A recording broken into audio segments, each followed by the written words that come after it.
Hello there, welcome to this session.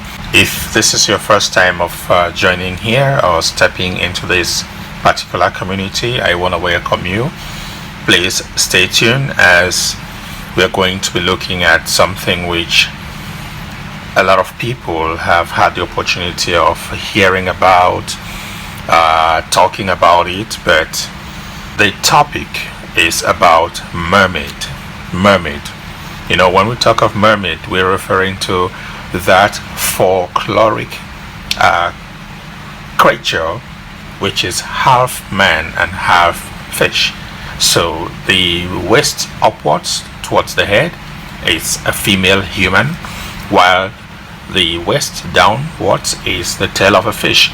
There are different perspectives that could be used to look into this particular word, which is somehow mythical in presentation, mythical in everything about it. However, we're just going to make it a little bit simple so that we, some of our friends who are watching, who are listening, can learn one or two things. Mermaid is not something which just came from nowhere. It has its origins.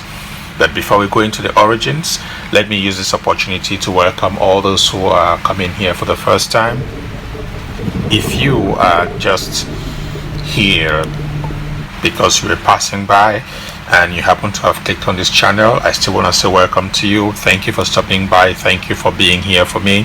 Thank you for taking your time and your data to listen to what I have to present, to watch this video and try to gain something from it. Thank you so much. It means a lot to me. For those who have subscribed, I thank you so much. It's a blessing to have people like you. And for those who have not subscribed, please, I know it may take you some time before you make up your mind to subscribe to my channel, but I want to invite you. You are so much welcome. Just click on the button below, right there, down there, and you won't regret it, because we are sharing some very important, some very sometimes funny information, funny stuff here, and apart from that, it's all educative and informative.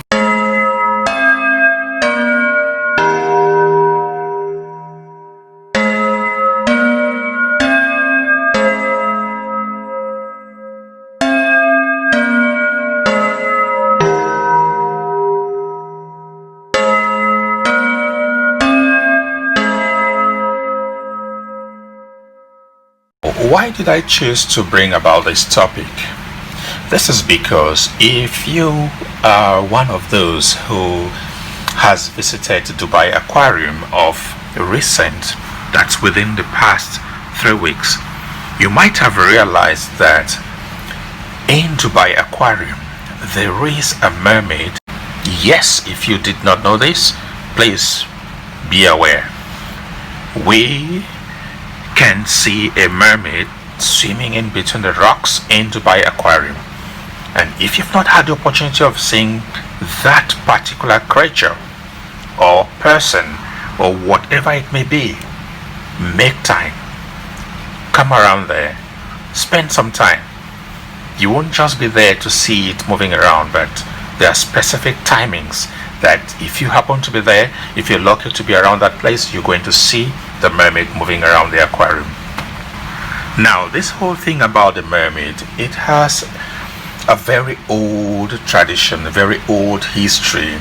As I said before, a mermaid in folklore is an aquatic creature with the head and upper body being a female human and the tail of a fish. Now, how did this mermaid thing all start? I will not go into the very, very deep history, but I will give you some information, some idea. We are here to learn. Now, back some 10,000 years BC, 10,000 years BC, in ancient Assyria, they happened to be this goddess. You know, it's all about folklore, as I said before, folklore. The myths and those things that people believed happened or existed some time ago. So back in ancient Assyria, there was this goddess. The name was Atargatis was actually the mother of Semiramis, Queen Semiramis. So Atargatis, the goddess Atargatis, fell in love with a shepherd. For some reason, she accidentally killed her lover. When this happened, she was so ashamed, she was so confused, she was so much taken over by herself and her emotions and all that, that she jumped into a pool. And why did she do this? She jumped into the pool with the intention of killing herself. Unfortunately, she didn't just die. She turned into a fish, half fish and half human. With the Babylonian culture, the Babylonians had they had this goddess Ea, sometimes referred to as Hera. Now, Hera was a goddess believed to be, or a mythical creature believed to be, half human and half fish. The Greeks, on their part, they had a name for it, Deketo. I think it's Deketo. I'm not sure I'm pronouncing it very well, but it's Deketo.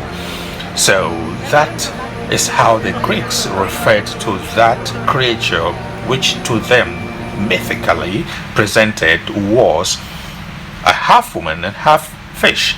In Eastern Europe, especially towards around Ukraine, Russia, yes, around that area, the Slavic communities there referred to their own mythical goddess who was half human and half fish as Rusalkas. They referred to them as Rusalkas.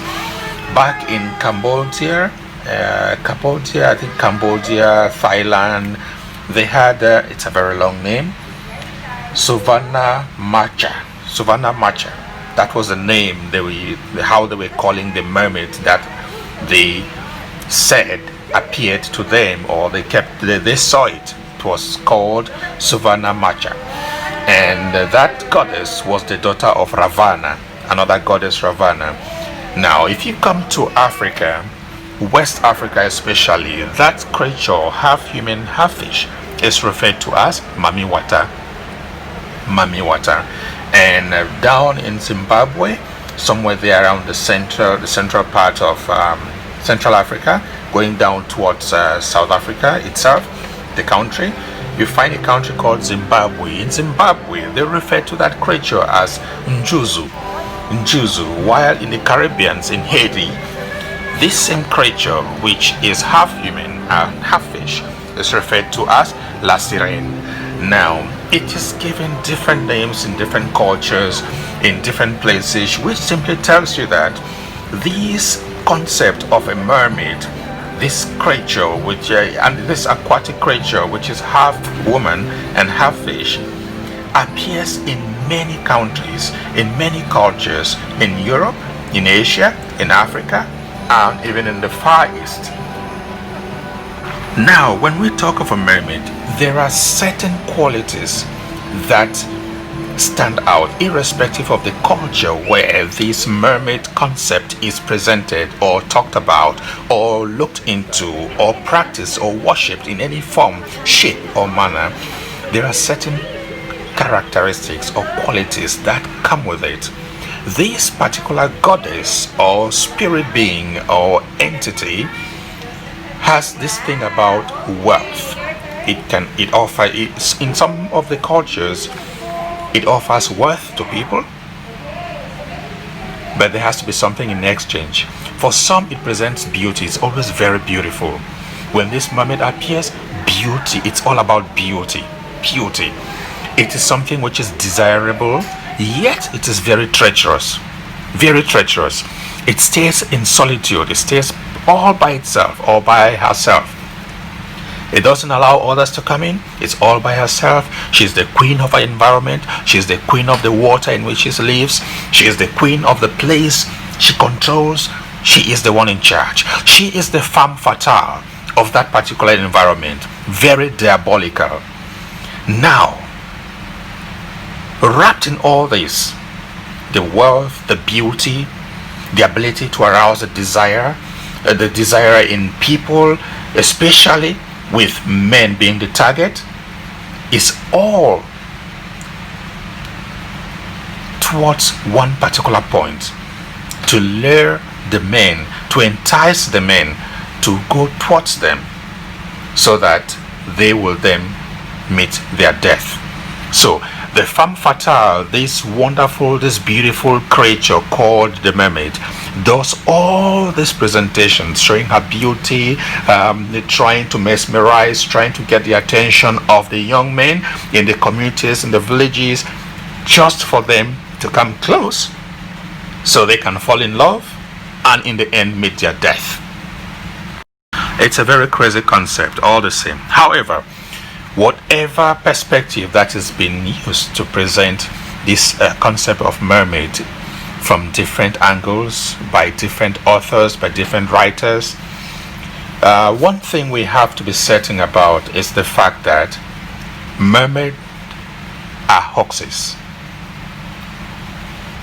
A mermaid concept, or what we talk about as mermaid, is a hoax. It's a fake, it's false, it's not real. Back in I think 1822 in London, there was a famous man, P.T. Barnum, who had he actually arranged and exhibited something which he said was a mermaid. It was called the Fiji mermaid.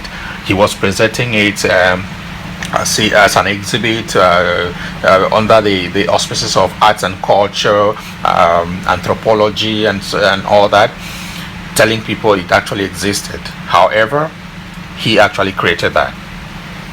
The Fiji mermaid that was exhibited in London in 1822 was a hoax. There was another one in London sometime around that same period, the Honeyman Museum in London. The same thing was being done. People were selling this idea that mermaids were real. However, they were not real.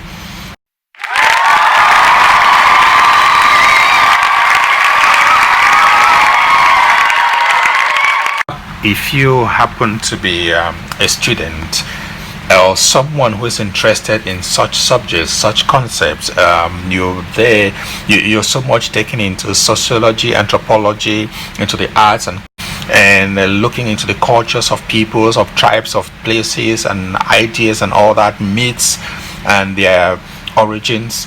Please, when you talk about, or when you come across subjects like the mermaid, think about these points that I'm going to raise. 1. Thermoregulation. Mermaids, up to now, there has been no information about mermaids as to how they adapt with the controlling their body temperatures, coping as humans and coping as fish. 2. There is an evolutionary mismatch. 3. The aspect of reproductive challenges. 4. The digestive difference between what mammals eat and what fish eat. Okay? And the last one, the fifth one, is lack of physical evidence. So these last points, these 5 points I've mentioned: lack of physical evidence, digestive difference between mammals and fish, reproductive challenges, evolutionary mismatch, and thermoregulations. These 5 barriers, these 5 points still need to be explained to humans, to us people, students who are learning, to let us understand how mermaid has been existing and how they've been giving birth, how they've been growing, how they build their communities and all that. We're still yet to learn about this. Until these points are explained and we're well versed in them, we understand what is going on, like every other community of people, of beings on this planet. For now, the mermaid thing is all a hoax. I'm inviting you to make time, spend time, go down to Dubai Aquarium, take a look down there into the tank, see if you can spot a mermaid. You may be happy to get a good video, a good peek at her, and you may even take some pictures with her. Who knows? Thank you so much. See you more. Bye bye.